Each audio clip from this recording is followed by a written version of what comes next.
Visitons maintenant le difficile passage de l'extrême pointe de la presqu'île. Ce lieu se dénomme le Paris. Ici, plus de lagons, plus de routes, plus de bandes côtières. La mer est à l'accord de la montagne.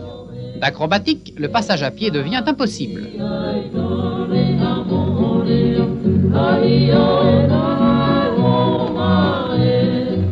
Transportés on ne sait comment, des noix de coco ont germé dans les crevasses des rochers et donné naissance à ces curieux troncs. Nous ne dramatiserons rien, mais cet endroit n'est pas exempt de danger. Il n'avait d'ailleurs jamais été filmé. En effet, l'alternance de haut et de bas fond rend en toute saison la mer agitée et l'accès possible seulement aux embarcations de faible tonnage.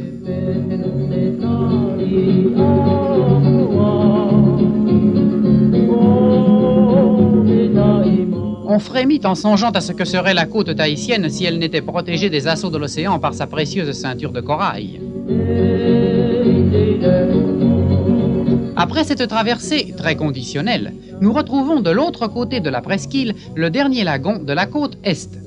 Dans ces parages vit un Européen surnommé l'homme-nature, sans doute à cause de sa frugalité, mais encore à cause de sa tenue.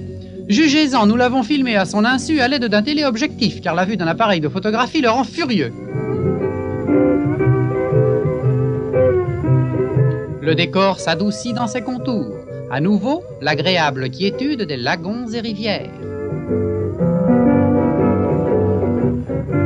Entre autres qualités, les Tahitiens sont d'une propreté souvent ignorée des populations européennes. Ils aiment l'eau et se baignent fréquemment. Ce shampoing est quotidien, tellement plus sain et plus naturel que les méthodes compliquées pratiquées sur les continents.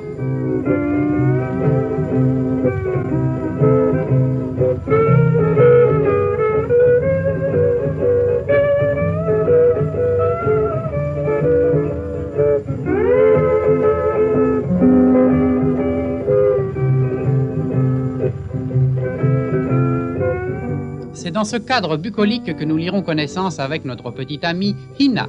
Si elle vous agrée, réjouissez-vous, elle ne nous quittera plus d'ici la fin de notre voyage.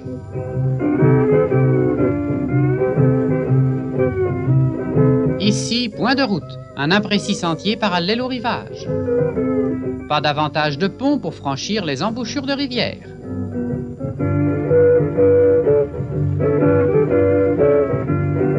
Tantôt à pied, tantôt en pirogue, nous découvrons notre paradis.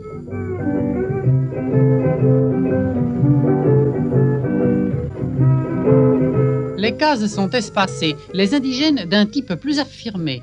Affables, ils nous offrent ce dont ils disposent.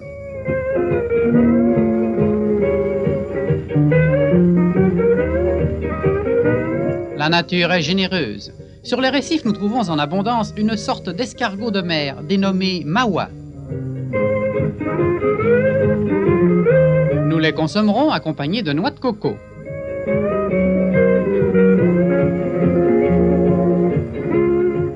La coquille brisée, la chair lavée, le mawa se mange cru, mais encore cuit sur la braise ou au four.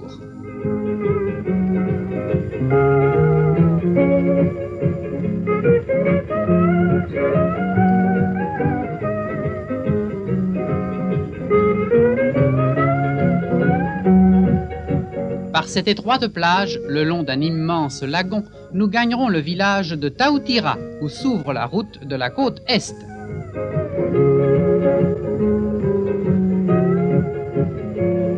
À l'ouverture de la vallée de Tautira, un radier franchit la rivière.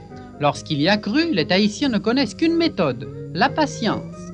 Pour peu qu'ils soient nantis d'une guitare et de quelques nourritures, le niveau s'est abaissé avant la fin des agapes.